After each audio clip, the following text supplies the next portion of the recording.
Quero saudar a todos os irmãos, aqueles que ainda não saudei, e dizer que é bom adorarmos o nosso Deus. Não há Deus igual ao nosso. Aliás, em termos reais, não há outro Deus, a não ser aquele que criou o universo. Quando a Bíblia diz para não adorarmos outros deuses, não está a partir do princípio que eles existam de facto como Deus. Não é isso. Porque isso seria uma contradição lógica.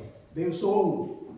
Quando a Bíblia proíbe o povo de Deus a não adorar outros deuses, o que a Bíblia quer dizer é que o nosso coração não deve estar colocado diante de coisas, ou de seres, ou de entidades que, na nossa perspectiva, assumem o papel de Deus. Ou seja, não podemos valorizar algo ou alguém ao ponto de considerá-lo como Deus na nossa vida. E a idolatria é isso. É pegar naquilo que não é Deus, transformá-lo em Deus ou em Deus. Portanto, coisas, prazer, dinheiro, pessoas, seres espirituais, etc, etc. É nesse sentido que a Bíblia proíbe a todos que confiam em Deus em fazer isso. Não sei se as pessoas sabem. Acho que não está a funcionar. Tem pilha? Está bom. Agora sim. Então, o nosso Deus é o único Deus a ser adorado, amado, e Ele é um Deus de ciúmes. A Bíblia usa uma expressão, o Deus zeloso. Significa aquele Deus que não partilha a sua glória com nada, com ninguém mais. Porque Ele é digno de todo o louvor, de toda a adoração, de toda a honra também. Mais uma vez, saudar a nossa irmã que nos visita esta manhã. Ela vive mesmo aqui, a nossa vizinha, quase, não é? Então, que seja a primeira de muitas vezes. Agradecer a Deus também a bênção de mais um ano concedeu ao Lucas. E vamos ver os nossos filhos a crescerem. Só podemos louvar a Deus num mundo como o nosso.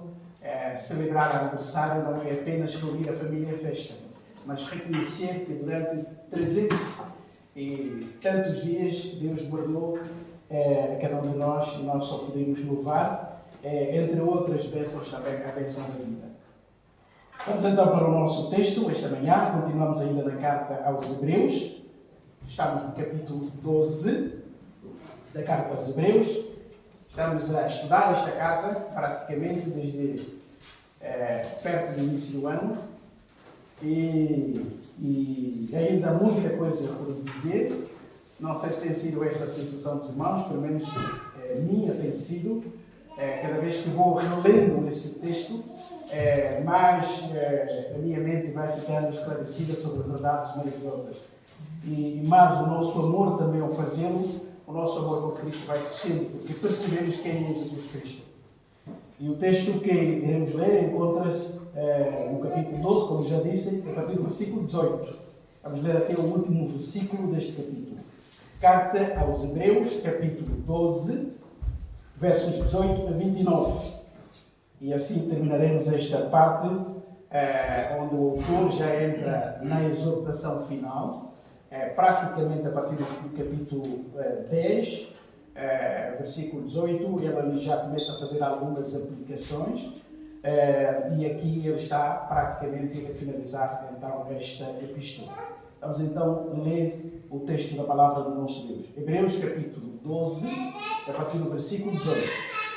Diz assim, na versão que estão a usar: Ora, não tendes chegado ao fogo palpável e ardente, e à escuridão, e às trevas, e à tempestade, e ao clangor da trombeta, e ao som de palavras tais, que quantos o ouviram suplicaram que não se lhes falasse mais, pois já não suportavam o que lhes era ordenado. Até um animal, se tocar o monte, será apedrejado.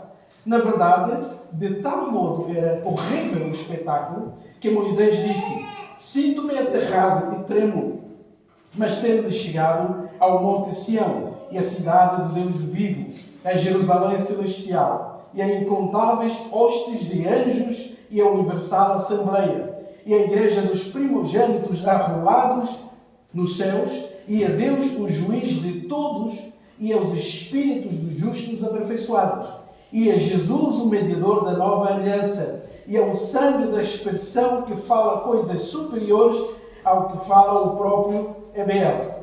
Tende cuidado, não recuseis ao que fala, pois se não escaparam aqueles que recusaram ouvir quem divinamente os advertia sobre a terra, muito menos nós, os que nos desviarmos daquele que dos céus nos adverte, aquele cuja voz abalou então a terra. Agora, porém, ele promete, dizendo: ainda uma vez por todas farei abalar não só a terra, mas também o céu. Ora, esta palavra, ainda uma vez por todas, significa a remoção dessas coisas abaladas, como tinham sido feitas, para que as coisas que não são abaladas permaneçam. Por isso, recebendo nós um reino inabalável, retenhamos a graça pela qual servimos a Deus de modo agradável, com reverência e santo temor, porque o nosso Deus é fogo consumidor. Até aqui. Pai, nós te louvamos pela tua palavra. Nós te louvamos pela a tua revelação. A tua palavra fiel, infalível, aquela que penetra o mais interior do nosso ser. Nós te agradecemos e nós te louvamos também pelo revelador, o Espírito Santo, aquele que sensibiliza as nossas mentes e abre os nossos corações para entendermos a tua mensagem. Ajuda-nos, ó Pai Santo, diante de ti estamos, queremos ouvir a tua voz. Fala nos nossos corações, muda o que há para mudar. Ó Pai, que hoje seja um dia de renovação de compromissos, mas também, se for esse o caso, seja o dia da salvação. Obrigado, Pai Santo, por tudo que tens feito. Peço também que tu me uses, que tu me capacitas de modo a expor a tua palavra com lealdade, com clareza, a dizer aquilo que de facto ela diz e a ser capaz de transmitir essa mensagem também aos meus irmãos aqui presentes. Ajuda-nos, ó Pai Santo. Esta é a nossa oração de gratidão e de louvor. Em nome do Senhor Jesus. Amém. Amados, tudo aquilo que nós recebemos de graça, em princípio, a tendência é de não valorizarmos tanto em relação àquilo que nós obtemos com suor, com trabalho, com esforço. Por isso é que aquelas pessoas que são bem profissionais, que trabalham a sério, normalmente são pessoas que não gostam de desperdiçar o retorno do seu esforço, porque sabem quanto custou, quantas horas passaram, as noites em claras que tiveram que passar para se prepararem para conseguir aquilo que conseguiram. Aqueles alunos que foram bons estudiosos ou estudantes, que se deram de corpo e alma estudando, passando horas, consultando colegas, frequentando grupos de estudo, aqueles que se gastaram, se deixaram gastar para estudar a sério, quando vem o quadro das notas coladas, pautas, não é? Nós estamos agora com crise das pautas, o Ministério da Educação a cada ano que passa traz sempre complicações, a parte é difícil, mas sempre teremos problemas. Depois de pensarmos que tudo está resolvido este ano, o ano seguinte sempre aparecem problemas. E quando esses alunos que se aplicam olham para as pautas e veem a nota ali, um 17, um 18, um 19, eles então dizem assim: o meu esforço foi recompensado.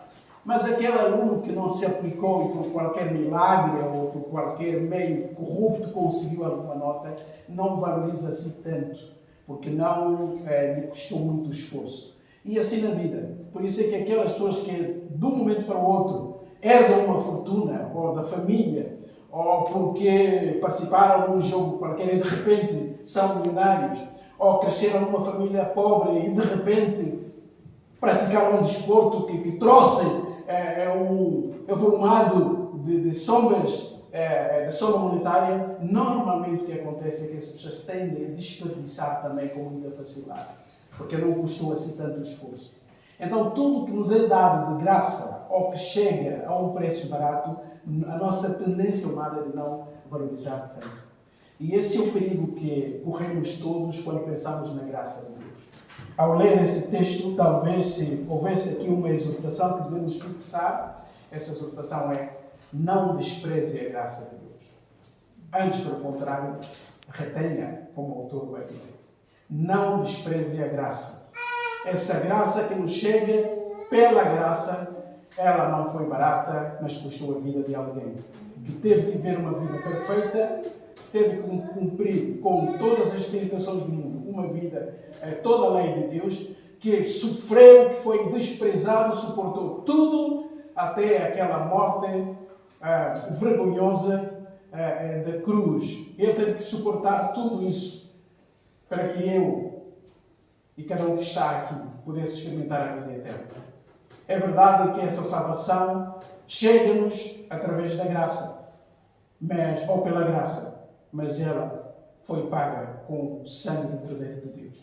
O autor está a caminhar para o fim da sua carta, mas ele queria exortar aos seus destinatários, nós já conhecemos o contexto, que estavam a tentar ou tentados a abandonar a fé que tinham em Jesus Cristo e todos os privilégios que tinham experimentado para voltar à antiga religião, porque era mais pomposa, era mais significativa e, no fundo, tinha sido parte da sua própria cultura. E muitos estavam a ser tentados a sério a abandonar a fé que uma vez tinham proclamado. O tema, então, desta carta é a apostasia, que significa a renúncia da fé ou das verdades que nós um dia cremos. Não significa necessariamente perder a salvação. O verdadeiro salvo por Deus, lavado pelo sangue do Cordeiro, em que Deus coloca nele o selo da salvação, o selo da vida eterna, não pode perder essa vida, porque é uma vida eterna. Por definição, é uma vida que não tem fim. Portanto, quem é verdadeiramente salvo não pode estar salvo hoje, deixar de ser amanhã e voltar um dia a ser salvo quando se arrepender. Isso é desprezar a fidelidade no poder de Deus quando salvo. Mas apostasia significa abandonar as verdades em que alguém um dia creu. E isso é possível? Alguém se envolveu numa igreja, conheceu crentes, começou a frequentar, achou bonito o comportamento, o convívio, a comunhão daquelas pessoas, começou a vir com mais frequência e possivelmente até, ouvindo o Evangelho, respondeu, foi batizado, tornou-se membro daquela igreja. Isso tudo pode acontecer sem que essa pessoa experimente de facto uma verdadeira regeneração interior. Apenas está ali por causa do ambiente religioso e dos benefícios, tanto materiais como também psíquicos ou quaisquer outros, mas que de facto não teve um encontro pessoal com Deus. E quando surgirem momentos maus, momentos menos bons, essa fé superficial pode ser colocada em causa. E a pessoa pode chegar a negar aquelas verdades, aparentemente, nas quais alguma vez ou algum dia creu. É isso que significa apostasia. E, infelizmente, nós conhecemos pessoas assim, que frequentaram a igreja, talvez na sua juventude, aquela influência de grupo, fizeram parte dos jovens, tiveram dos acampamentos, e chega uma idade um pouco mais de responsabilidade, com tantos desafios na vida, de repente aquelas pessoas desapareceram. E quando as encontramos, então, está a frequentar uma igreja? Não. Então, mas não tem? Como é que é? Eu já não acredito naquilo. A gente pergunta, o que é que aconteceu de facto? O que é que levou essa pessoa a renunciar tudo aquilo em que creu? E alguns chegam mesmo ao ponto extremo de zombar das verdades em que um dia creram. Eu já não acredito na Bíblia. Eu acreditava quando era ignorante, agora sou universitário, agora já tenho uma mente mais aberta, sou um homem de pleno século XXI, já tenho explicação de muita coisa, eu vivo pela minha razão, consigo pensar, venderam muitas verdades no passado, mas hoje penso com a minha cabeça, então renuncio tudo aquilo. É isto que a Bíblia chama de apostasia. E o autor ouviu que havia pessoas que estavam a abandonar a fé no Senhor Jesus Cristo, neste caso voltando à antiga religião, e ele achou que era momento de chamar a atenção daqueles seus compatriotas. Por isso é que a carta é chamada Carta aos Hebreus. Ou seja, aqueles que tinham reconhecido, de certa forma, Jesus como o Messias prometido e aparentemente tinham crido nele e nas verdades, só que agora, por causa da perseguição, das dificuldades da vida ou da simplicidade da vida cristã, eles agora querem voltar aquela religião pomposa no templo, com sacerdotes, sacrifícios, tanta gente a vir de todas as partes do mundo para Jerusalém adorar a Deus. E eles perderam tudo isso. Algumas pessoas também tinham sido expulsas das sinagogas. Então sentiam-se sós, abandonados. E vale a pena continuar a sofrer assim, porque não voltar à nossa religião, de onde crescemos, pelo menos ali seremos recebidos. Esse era o texto, essa era a prova pela qual estavam a passar o autor escreve. Agora, nós já vimos até no domingo passado que ele exorta aqui os crentes, os seus destinatários, a seguir a paz e a santificação. Vimos isso a partir do versículo 14, sem a qual ninguém verá o Senhor. E a santificação aqui tem que ser vista diferentemente, ou de forma diferente da santificação que ele, quando ele menciona a santificação no capítulo 10, versículos 10 e 14. Nós pensamos sempre na santificação como um processo de crescimento, como um processo pelo qual o crente passa, em que os efeitos do pecado ficam menos influentes na sua vida e mais a pessoa vai aparecendo com o Senhor Jesus, ou vai aparecendo com o Senhor Jesus Cristo, que é o modelo. Esse é o processo da santificação. Mas não é aí que começa a santificação. A santificação começa exatamente na própria salvação. Porque santificar na Bíblia tem como base teológica separação. Então, quando alguém é regenerado, sobretudo no momento em que deposita fé, ele é justificado. Teologicamente, essa pessoa é posta a parte, é santificada. É esse o sentido ou o significado primário na Bíblia. Por isso é que no Antigo Testamento não eram só pessoas que eram santificadas, também as coisas eram santificadas. Pratos, bacias, copos, etc. Quando se declarava um instrumento ou utensílio como santificado, significava que ele tinha sido separado do uso comum. Ninguém mais podia pegar naquele copo, naquela bacia e usá-lo em casa. Por quê? Porque foi ungido, vamos dizer assim, separado para um uso específico. E se for usado num uso comum ou profano, era pecado diante de Deus. Por quê? Porque já tinha sido separado. Essa é a ideia. Quando a Bíblia diz que Deus é santo, esta é a ideia. Deus é separado de tudo aquilo que Ele criou. Antes de criar qualquer coisa, Ele já era Deus. E ao criar tudo o que criou, nós não encontramos implicitamente de parte de Deus na criação. Não, Ele é totalmente outro. É nesse sentido que Ele é santo, ou santíssimo, ou 3 vezes santo. Então, o autor diz lá no capítulo 10 que, pela oferta de Jesus Cristo, fomos santificados. Então, ele está a falar da santificação ali como separação. Não é? Entrou uma nova vida e ali a separação. Esse homem e essa mulher já não pertencem ao mundo. São pertença exclusiva de Deus. E a partir daquele momento, então, começa o processo da santificação, no sentido de que a pessoa cada vez mais vai crescendo no seu amor a Deus, vai parecendo mais com Cristo e menos com o mundo que ela abandonou. Esse é o processo. Mas o processo só ocorre porque houve um momento da separação em que aquela pessoa foi separada do mundo para servir ao Deus vivo.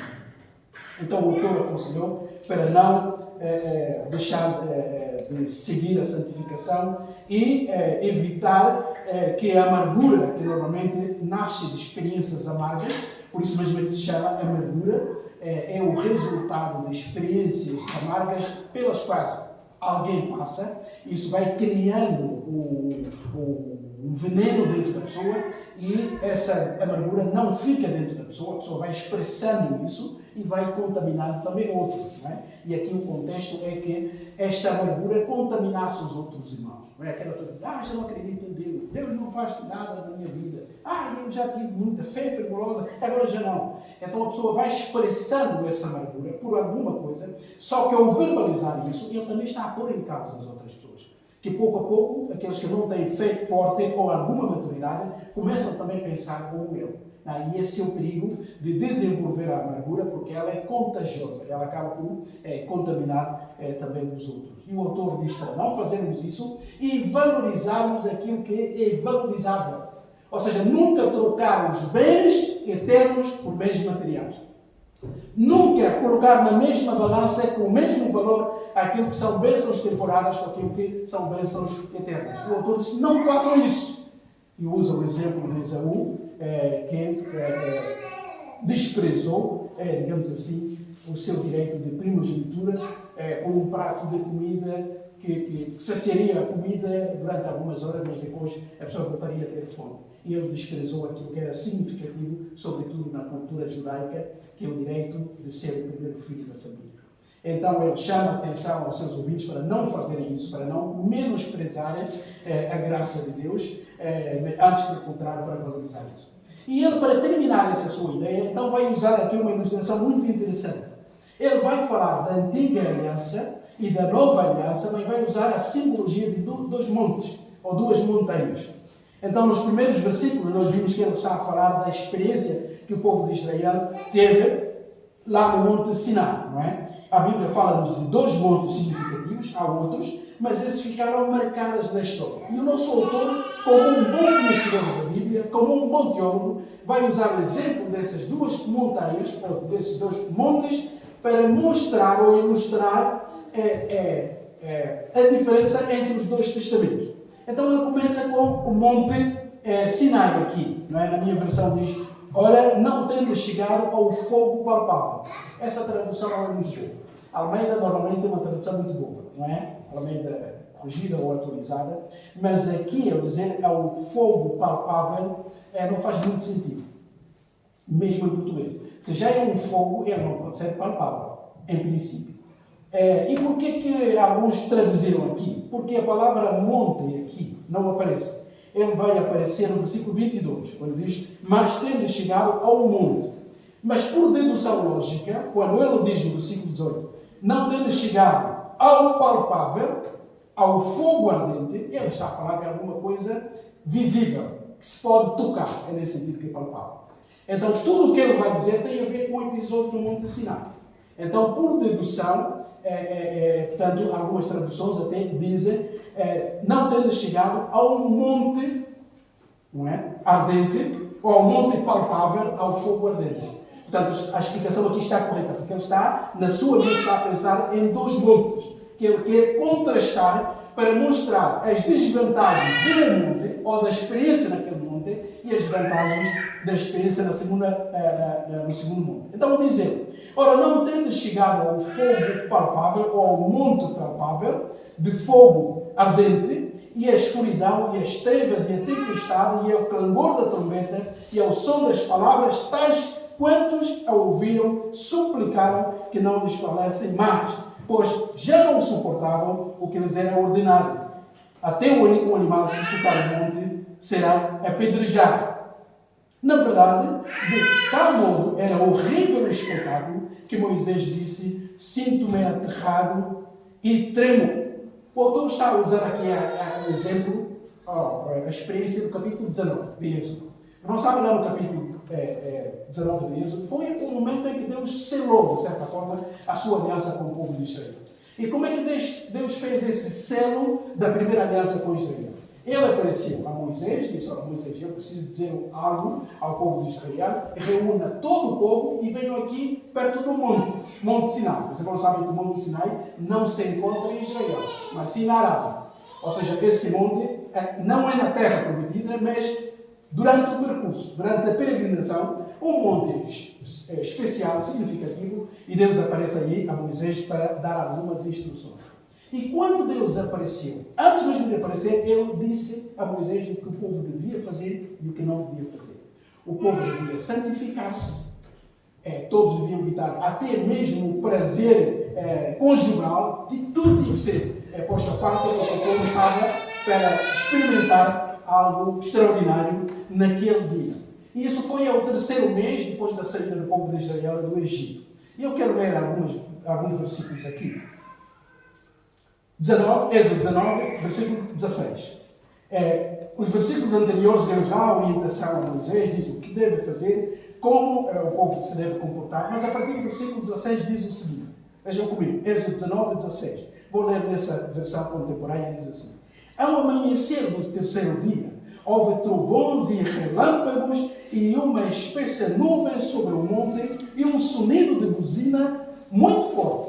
Todo o povo que estava no arraial se estremeceu. Então levou Moisés o povo para fora do arraial, ao encontro de Deus, e puseram-se ao pé do monte. Todo o monte Sinai fumegava, porque o Senhor descera sobre ele com fogo, ou em fogo. E a sua fumaça subia como a fumaça de uma fornalha. Todo o monte tremia grandemente. E o clangor da buzina ia aumentando cada vez mais. Então Moisés falava E Deus lhe respondia por uma voz. Descendo o Senhor para Moisés do cume do Monte Sinai, chamou Moisés para o cume do Monte. Moisés subiu. Mas eu quero saltar para o versículo capítulo 20. Capítulo 20. Lá a cena continua. Era uma perturbação climatérica tremenda. Era uma tempestade. Eram trovões, descargas elétricas extraordinárias, fumaça, som de trombeta que vinha do céu. Então aquela imagem assustou o povo. Mas o povo foi convidado para estar com Deus. Foi o próprio Deus que disse: Moisés, traga o povo. Só que ninguém pode pisar o Monte Sinai. Aliás, a proibição incluía qualquer ser vivo. Dizia, até o animal, se colocar a pata no monte, então esse animal deve ser apedrejado. Nenhum homem, nenhuma mulher pode subir. Só Moisés é que podia subir e chegar lá para falar com Deus. Então, irmãos, imaginem que a chegada de Deus, a presença de Deus para estabelecer tanto a aliança, no capítulo 20, ele vai dar os 10 mandamentos, mas ele é uma aparência que traz mais medo do que comunhão. É isso que o autor quer transmitir. Sabe? Vocês querem avaliar a antiga aliança? Pensem nessa experiência. E no capítulo 20, depois de Deus ter dado os mandamentos, diz o versículo 18. Êxodo 20, 18, diz assim: quando o povo ouviu os trovões, os relâmpagos, o som da buzina e o monte fumegava, tremeu de medo. Retirou-se, pôs-se de longe e disse a Moisés: fala tu conosco e ouviremos, mas não fala Deus conosco, para que não morramos. Respondeu Moisés ao povo: não temais, Deus veio para vos provar e para que o seu temor esteja diante de vós, para que não pequeis. E o povo permaneceu em pé de longe, enquanto Moisés se achegou às densas trevas onde Deus estava. Então o autor tem isso em mente. Vocês querem voltar às regras, à religião da antiga aliança? Vejam quando Deus estabeleceu a sua aliança com o povo de Israel, o que é que aconteceu. Qual era o sentimento que dominou o povo? Medo e não comunhão. Ao ponto do povo dizer a Moisés: nós já não queremos ouvir esse Deus. Ela assusta-nos. Fala tu com ele. Depois venha transmitir o que Deus disse. Porque o espetáculo era de tal forma tão terrível que o povo ficou mais longe. Então o autor está a contrastar, a dizer: estão a ver os efeitos do Monte Sinai? É que ele queria mais medo do que proximidade. Ninguém podia chegar ao monte, a não ser Moisés, e mais tarde ele também levou o seu adjunto. Mas todo o povo devia ficar fora. E ele diz que o espetáculo era de tal forma, tão trêmula, que o povo pediu que Deus não falasse mais com eles. Então essa é a característica da antiga aliança. No fundo o autor está a dizer: é para isso que vocês querem retornar? É para ter a vossa experiência espiritual apenas pautada pelo medo do que aconteceu naquele mundo? Não. É que o povo não ficou no deserto. As coisas mudaram, porque Deus estabeleceu a nova aliança. Diz ele: mas tendo chegado, versículo 22, agora voltamos aqui, Hebreus. Mas tendo chegado ao monte Sião e a cidade de Deus viu. Atenção, ele vai falar de Sião para contrastar com Sinai, para dizer que Sinai é onde o povo recebeu a lei. E a presença de Deus trouxe mais medo do que comunhão, embora por detrás desse medo houvesse a intenção de criar santidade, respeito para com Deus. Mas o autor está a dizer: nós que pertencemos à Igreja do Senhor Jesus Cristo, nós que viemos depois do Messias ter vindo, nós chegamos a um monte diferente. Não a um monte de trovões, de relâmpagos, de raios, de sobrecargas elétricas, de medo, de tremor, que só afasta as pessoas, mas nós chegamos ao Monte Sião. E ele então descreve o Monte Sião. É claro que o Monte Sião na Bíblia é o termo poético para Jerusalém, para o monte onde foi construída a cidade de Jerusalém. Mas quando ele contrasta estes dois montes, ele não está a contrastar literalmente. Não está a dizer que está a falar do Monte Sião como uma montanha, e está a falar do Monte Sinai como uma montanha física, com terra, com plantas, e o Monte Sião como um monte físico também. Não é isso. Os irmãos vão ver que ele tem em perspectiva essas duas realidades, mas ele vai diferenciar aqui o Monte Sião do Monte Sinai. Diz assim: mas tendo chegado ao Monte Sião. Agora vejam como ele descreve esse Monte Sião. A cidade de Deus vivo. Portanto, não é cidade, é aquela ali física, é Jerusalém. física, com casas, com um templo. Não. Essa é a casa celestial. Cidade de Deus vivo. E ele explica, é Jerusalém celestial. Tal e qual a linguagem que nós encontramos no fim da Bíblia, em Apocalipse, que descerá do céu uma cidade, e essa cidade será ao mesmo tempo também um conjunto de pessoas. Não é dizer, vocês chegaram a essa cidade, a Jerusalém celestial, e mais, há incontáveis hostes de anjos e a universal assembleia. Vocês já chegaram àquela igreja extraordinária, pomposa, universal, que não é limitada a uma única nação. Portanto, as bênçãos de hoje são muito superiores em relação às bênçãos da antiga aliança. A igreja dos primogênitos arrolados no céu. Aqui na terra nós fazemos lista, membresia, não é? Já temos nossas igrejas. Nós temos aqui a nossa lista, ali temos o número de membros. Mas nem sempre os membros que nós temos nas nossas listas humanas correspondem aos membros de Cristo. É triste dizer isso, mas é verdade. Uma igreja pode ter na sua lista, no seu rol de membros, 1000 membros. Infelizmente, nem todos aqueles que estão na lista são salvos por Jesus Cristo. Portanto, a lista que importa de facto é aquela lista feita no céu. Por isso é que ele diz, arrolados ou alistados no céu, e não aqui na terra. Jesus advertiu os seus discípulos. Os irmãos se lembram disso? Eles vieram de uma missão profusa. Tantas pessoas, tantos milagres, até os demônios obedeciam a voz dos apóstolos e saíram das pessoas. Eles chegaram diante do Senhor Jesus Cristo e disseram, Senhor, foi maravilhosa a nossa viagem missionária. Até os próprios demônios nos obedeceram.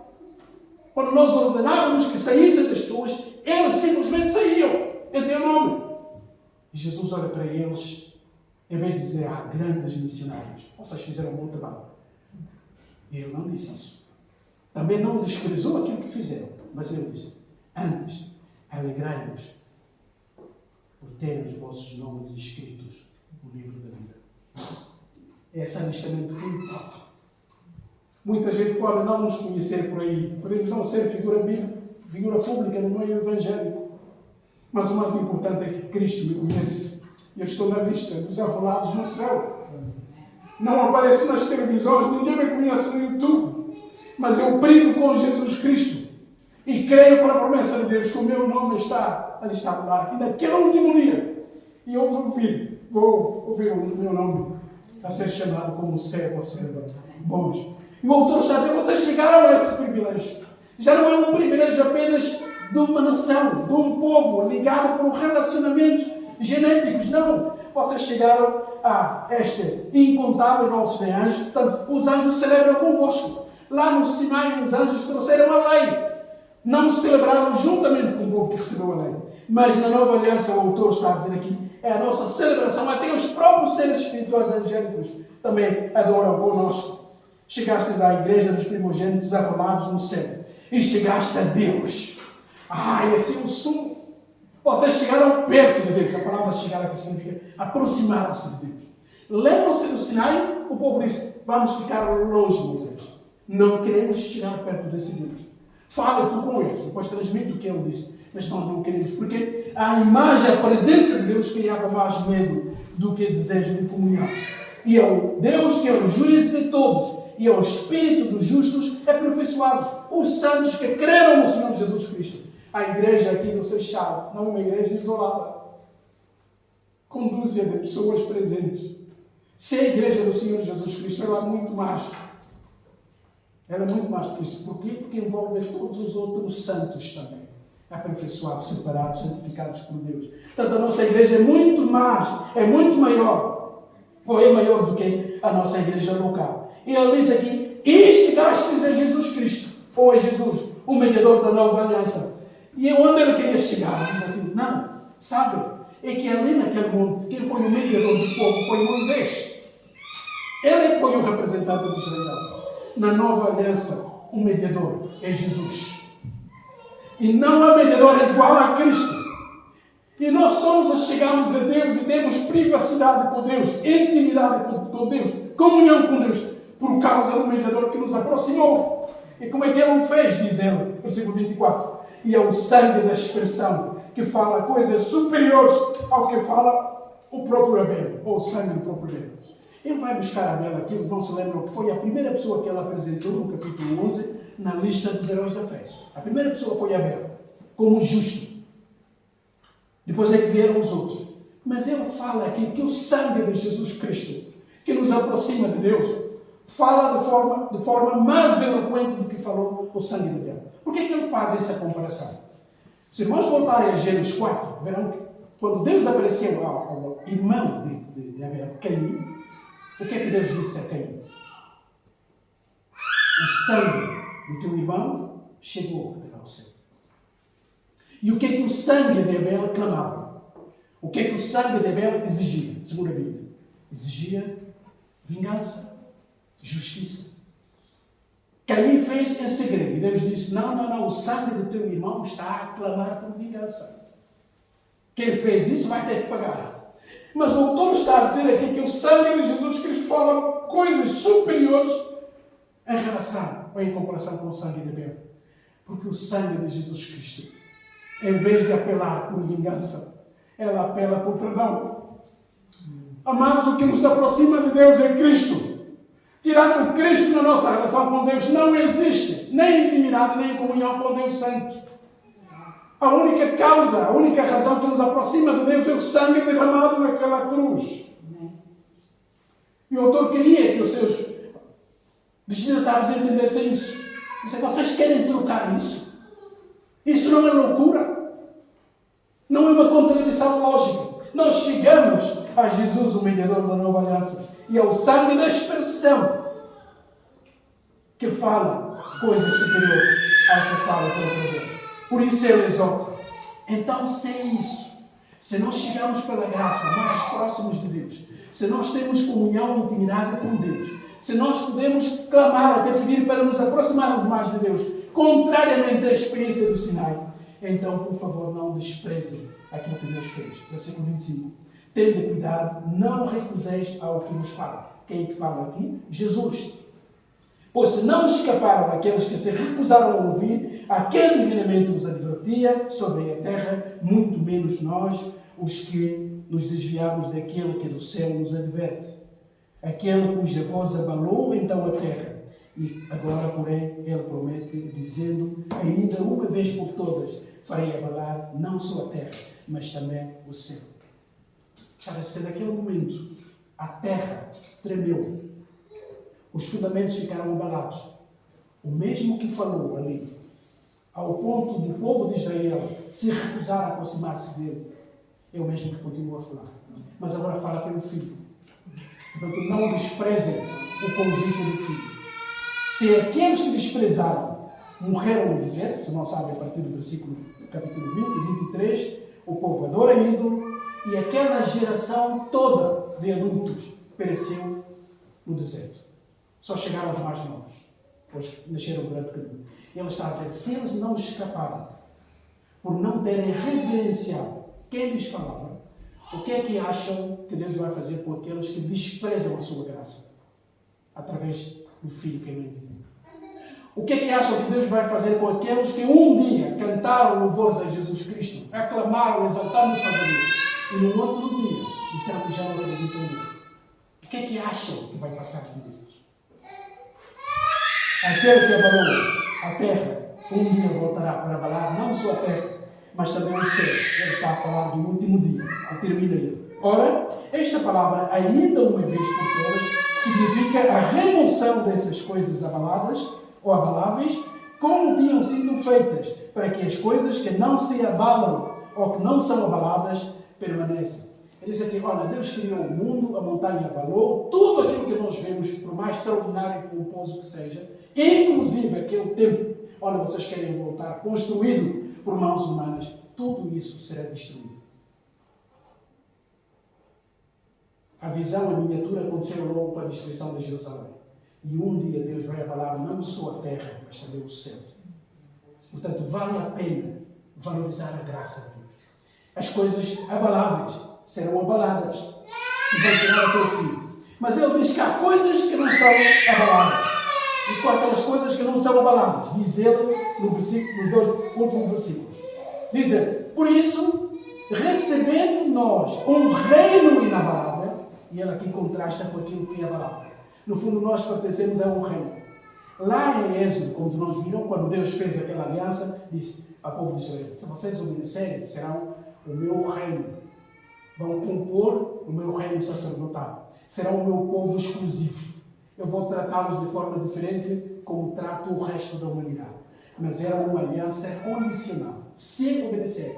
E o autor está a dizer aqui é que nós entramos numa realidade inabalável. Já não depende de montanhas físicas, de templos físicos, de avistamentos humanos, mas sim um reino que nós recebemos. Portanto, retenhamos a graça pela qual servamos a Deus de forma agradável, com reverência e santo temor. O cristão já não vive a sua experiência cheio de medo. Há cristãos, há irmãos e irmãs que vivem a sua experiência cristã cheio de medo. Deus continua a assustá-los, como aconteceu no Sinai. O que o autor está a dizer, não. Nós vivemos uma vida de comunhão, de intimidade com Deus. Sabem porquê? Não porque nós sejamos melhores do que os nossos antepassados.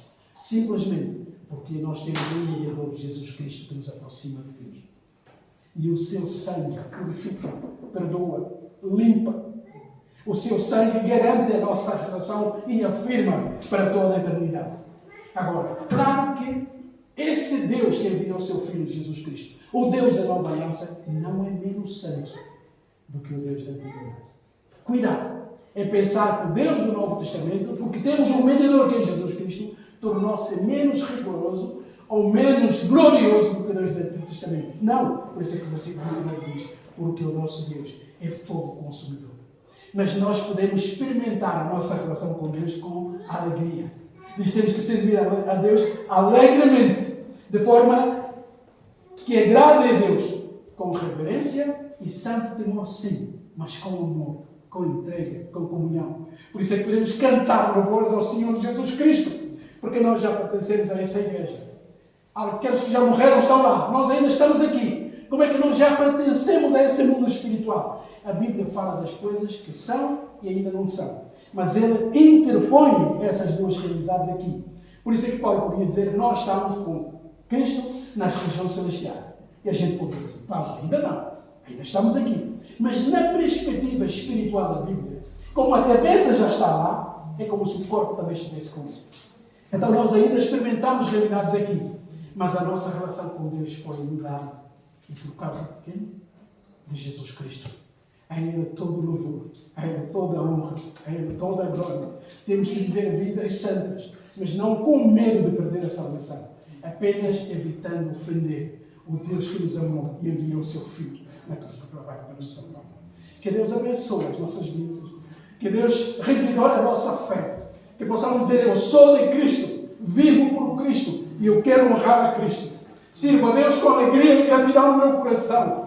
Eu não preciso mais de ganhar a confiança de Deus para entrar no céu. Porque tudo que era para ser ganho, Cristo ganhou por mim. Eu só preciso crer, obedecer, amar e servir. Para a honra e glória do nosso Deus. Que Ele abençoe nossas vidas em glória. Pai, nós te louvamos pela tua palavra. Obrigado pela obra que Cristo realizou na cruz.